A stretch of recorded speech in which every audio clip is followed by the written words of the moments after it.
Hello everyone, સ્વાગત છે આપ સૌનું ટાર્ગેટ જીપીએસસી યુટ્યુબ ચેનલમાં. હું હર્ષલ જૈન સર આપનું સ્વાગત કરું છું. આપણે ભારતનો ઇતિહાસ જોઈ રહ્યા હતા અને એની અંદર આપણે છેલ્લે રાજનૈતિક જીવનની ચર્ચા કરી હતી અને હવે આપણે ધાર્મિક જીવનની ચર્ચા કરી છે. બપોરના દર્શન કરી લઈએ. આ મારું નાનકડું ઇન્ટ્રોડક્ટરી પાર્ટ છે, જેમાં મારું પ્રોફાઇલ બેકગ્રાઉન્ડ છે, મારું એજ્યુકેશન, ટીચિંગ એક્સપિરિયન્સ, મારી એક્ઝામને ક્લિયર કરી છે એ બધી વાતો તમને અહીંયા જોવા મળશે. તમે ચેકઆઉટ કરી શકો છો. ઓકે, સરળ પાઠશાલા એપ્લિકેશન, જ્યાં તમને તમારા તમામ પ્રકારના એક્ઝામની તૈયારી માટેનું કોન્ટેન્ટ મળી રહે છે. Free test, free paid course છે, બધું જ ફ્રીમાં મળી રહ્યું છે. જીસીઆરટી, એનસીઆરટી, યુનિવર્સિટી ગ્રંથ, બોર્ડની ચોપડી, યુટ્યુબના classes, previous year question paper, syllabus, books બધું તમને અહીંયા મળી રહે, તો તમે લાભ લો. લિંક ડિસ્ક્રિપ્શન બોક્સમાં આપી છે, ડાઉનલોડ કરી શકો છો અમારી સરળ પાઠશાલા એપ્લિકેશન. કરી જ લેવાની. ફેનકોલ એપ્લિકેશન ઉપર તમને લાઈવ ડાઉટ સોર્ટ આઉટ કરવામાં આવે છે વિડીયો કોલ થકી. તમે એનો પણ લાભ લો. અહીંયા ખાસ દરેક વિદ્યાર્થી મિત્રો, બરાબર, ડેફિનેટલી લિંક ડિસ્ક્રિપ્શન બોક્સમાં આપી છે. સરળ પાઠશાલા એપ્લિકેશનની, ફેનકોલ એપ્લિકેશનની, ટેલિગ્રામ ચેનલ લિંક આપી છે. યુટ્યુબ ઉપર ડેલી સાંજે 6:30 વાગે તમારી માટે મોક ટેસ્ટ કે થિયરી આવશે, તો તમે તૈયાર થઈ જાઓ. ડેલી તમારે જોવાનું છે. રાજનૈતિક જીવન આપણે ચર્ચા કરી ગયા છે. હવે આપણે ધાર્મિક જીવનની ચર્ચા કરીએ. સીધું આપણે ધાર્મિક જીવન ટોપિકની અંદર જઈ રહ્યા છીએ. ચાલો, ધાર્મિક જીવન ટોપિકની અંદર આપણે એન્ટ્રી લઈએ. તમે સાંજે 6:30 વાગ્યાનું સેશન ડેલી જોજો. હજી કહું છું, તમારી આવનારી સીસી, તલાટી, જીપીએસસી પરીક્ષા માટે આ સેશન મોસ્ટ ઇમ્પોર્ટન્ટ રહેશે, જો તમે સિરિયસ હોય તો. બરાબર, બાકી નહીં. ઓકે, ધાર્મિક જીવનની વાત કરીએ તો ભાઈ ઇન્દ્ર, વરુણ, મિત્ર, સૂર્ય, અગ્નિ વગેરે ઋગ્વેદિક દેવતાઓમાં પ્રમુખ હતા. બરાબર, દેવતાઓની અંદર ઋગ્વેદના સૌથી મહત્વપૂર્ણ દેવતા છે ઇન્દ્ર દેવતા, જેને પુરંદર કિલ્લા તોડનાર તરીકે ઓળખવામાં આવે છે.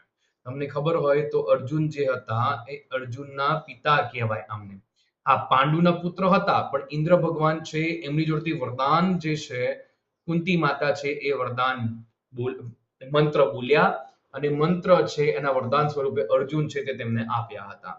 સ્ટોરી લાંબી છે અને આપણે ક્યારેક ચર્ચા કરીશું, પણ અત્યારે હાલ આટલું ધ્યાનમાં રાખો. દેવ પૂજાની સાથે સાથે પિતૃ પૂજાનો પણ ઉલ્લેખ જોવા મળે છે.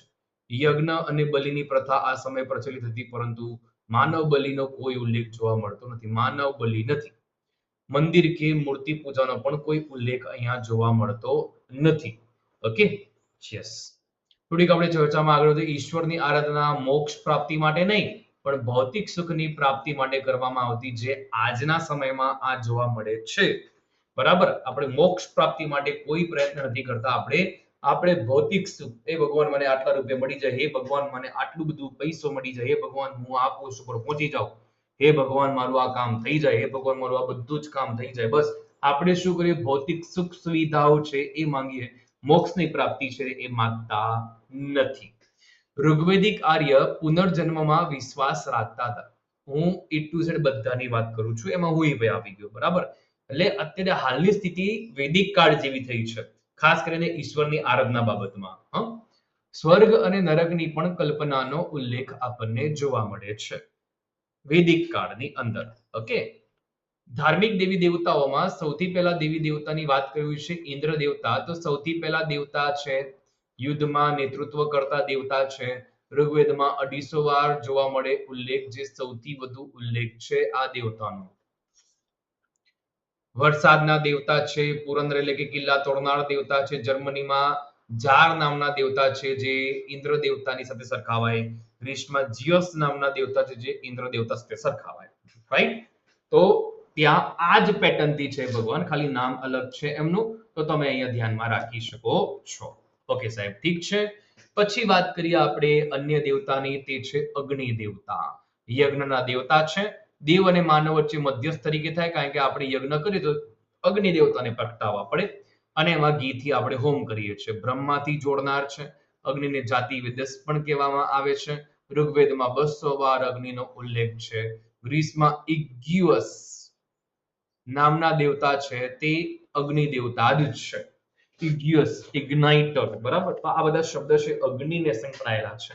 ઓકે, ધાર્મિક દેવી દેવતામાં અન્ય દેવી દેવતાની વાત કરીએ તો ભાઈ વરુણ દેવતા છે, સમુદ્રના દેવતા, વિશ્વના નિયામક અને શાસક. બરાબર છે, નિયામક અને શાસક. પૃથ્વી અને સૂર્યના નિર્માતા છે વરુણ દેવતા. સત્યના પ્રતીક પણ છે. ઋતુ પરિવર્તન, દિવસ રાતના કરતા પણ વરુણ દેવતા છે. દેવતાઓના પોશાક પણ છે. ઋગ્વેદમાં 30 વાર વરુણનો ઉલ્લેખ જોવા મળે છે આપણને.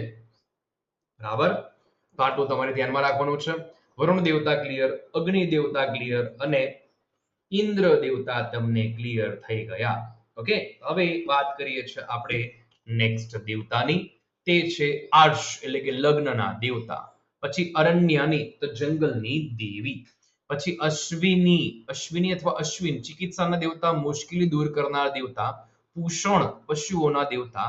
યમ મૃત્યુના દેવ, જેને ગ્રીસના અપોલો સાથે સરખાવવામાં આવે. અપોલો એ જે છે યમ, યમ છે અપોલો. That's it. ખાલી તમારે અલગ અલગ કન્ટ્રીઝમાં અલગ અલગ નામ છે એ આપણે અહીંયા સરખાવ્યા છે. વનસ્પતિના દેવતા, ચંદ્રના દેવતા, જેને આપણે સોમ કહીએ છીએ. ઉષા પ્રગતિ અને ઉત્થાનની દેવી. વિષ્ણુ વિશ્વના સંરક્ષક અને પાલન કરતા. મરુત વાવાઝોડાના દેવતા, વાયુ દેવતા. સૂર્ય જીવન આપનાર દેવ, ભુવન ચક્ષુ. સંધ્યા સાંજના દેવી. બરાબર, તો આ તમને મેં અલગ અલગ ધાર્મિક દેવી દેવતાઓની વાત કરી ગયો. વૈદિક કાળના મહાયજ્ઞની વાત કરી લઈએ. પછી આપણે વૈદિક કાળના રૂઢ 16 સંસ્કારની વાત કરીએ. પછી પ્રચલિત યજ્ઞની વાત કરીને ઉત્તર વૈદિક કાળમાં પહોંચીશું. બટ મને લાગે ત્યાં સુધી આપણે આ સેશનમાં મહાયજ્ઞની જ વાત થશે. પછી આપણે નેક્સ્ટ ક્લાસમાં ત્યાંથી ચર્ચા કરીશું. તો મહાયજ્ઞની અંદર સૌથી પહેલું બ્રહ્મ યજ્ઞ અથવા ઋષિ યજ્ઞ. તો પઠન પાઠન અને પ્રાચીન ઋષિઓ પ્રત્યે કૃતજ્ઞતા વ્યક્ત કરવા માટે આપણે આ બ્રહ્મ યજ્ઞ એટલે કે ઋષિ યજ્ઞ કરાવવું પડે. ભૂત યજ્ઞ, જેને આપણે બલિ કહીએ છીએ, તો ભાઈ સંપૂર્ણ જીવન પ્રતિ કૃતજ્ઞતા તેમજ કીડી, પક્ષી, કૂતરા વગેરેને ભોજન આપવું. જે ઘણા લોકો આજે આપે છે કે ભાઈ કીડીઓને કીડિયારું નાખે, પક્ષીઓને ચણ નાખે, કૂતરા છે, ગાય છે, એમને રોટલી બિસ્કિટ ખવડાવે, ગોળ ખવડાવે, તો આ આપણે ભૂત યજ્ઞ કર્યું કહેવાય. આજના સમયગાળાની અંદર આપણે આ ભૂત યજ્ઞ પોતે કરી રહ્યા છે એવું કહી શકાય. પછી દેવ યજ્ઞ છે, હવન દ્વારા દેવતાઓની પૂજા અર્ચના કરવી, દેવો પ્રત્યે કૃતજ્ઞતા. આપણે કરીએ છીએ આ વસ્તુ, કરીએ છીએ ને? યસ, ડેફિનેટલી આપણે આ વસ્તુ કરીએ છીએ. ઓકે, પિતૃ યજ્ઞ કે નૃપયજ્ઞ, પિતૃ તર્પણ આપણે કરતા હોઈએ છીએ તો એને આપણે પિતૃ યજ્ઞ કહેવાય. મનુષ્ય યજ્ઞ, અતિથિનો સત્કાર કરવા આપણે કરીએ. કોઈ ગેસ્ટ આવે છે, આપણે એનો સત્કાર કરીએ છીએ તો આપણે મનુષ્ય યજ્ઞ કર્યું કહેવાય. ઓકે, તો આ મહાયજ્ઞ બહુ ઇમ્પોર્ટન્ટ છે. મને લાગે ત્યાં સુધી આમાંથી જોડકામાં પણ પ્રશ્ન પૂછાઈ શકે અને સિંગલ ક્વેશ્ચન પણ છે તે પૂછી શકે. બરાબર, સિંગલ પ્રશ્ન પણ તમને અહીંયાથી પૂછી શકે છે. તો જોડકામાં સિંગલ પ્રશ્નો બંને રીતે આપણે યાદ રાખવાના, કોઈ એક રીતે ધ્યાન નહીં રાખવું. આપણે બધું આવડવું જોઈએ. તમને એમ કે ભાઈ મનુષ્ય યજ્ઞ શું છે, તો ભાઈ અતિથિ સત્કાર છે. તમને એમ કે ભૂત યજ્ઞ શું છે, તો ભાઈ કૂતરા, કીડી, પક્ષી છે વગેરેને ભોજન આપવું, બધા જીવો પ્રત્યે કૃતજ્ઞતા વ્યક્ત કરવી, એને આપણે મનુષ્ય યજ્ઞ કહીએ. બરાબર. પછી પિતૃનું તર્પણ કરવું એને કયા યજ્ઞ તરીકે, તો નૃપયજ્ઞ અથવા પિતૃ યજ્ઞ તરીકે ઓળખવામાં આવે. તો આ રીતે આપણને પછી મોઢે મોઢ હોવું જોઈએ. બરાબર, તો વૈદિક કાળના ઋણથી આપણે નેક્સ્ટ ક્લાસમાં ચર્ચા કરીશું. આઈ હોપ તમને બધા મિત્રોને ક્લિયર હશે. મળીએ છીએ આપણે નેક્સ્ટ ક્લાસમાં. વધુમાં વધુ મિત્રો સુધી શેર કરજો. ખાસ દરેક વિદ્યાર્થીઓને વિનંતી છે કે તમારે આપણી યુટ્યુબ ચેનલ સબસ્ક્રાઇબ કરી લેવાની, આપણી ટેલિગ્રામ ચેનલમાં જોડી જવાનું. હર્ષલ જૈન સર નામનું ટેલિગ્રામ ચેનલ છે આપણી, હર્ષલ જૈન જીપીએસસી આપણી ટેલિગ્રામ ચેનલ છે.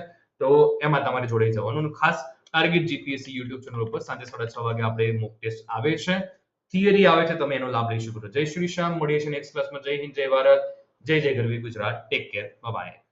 Thank you for watching this video. Subscribe, share and like.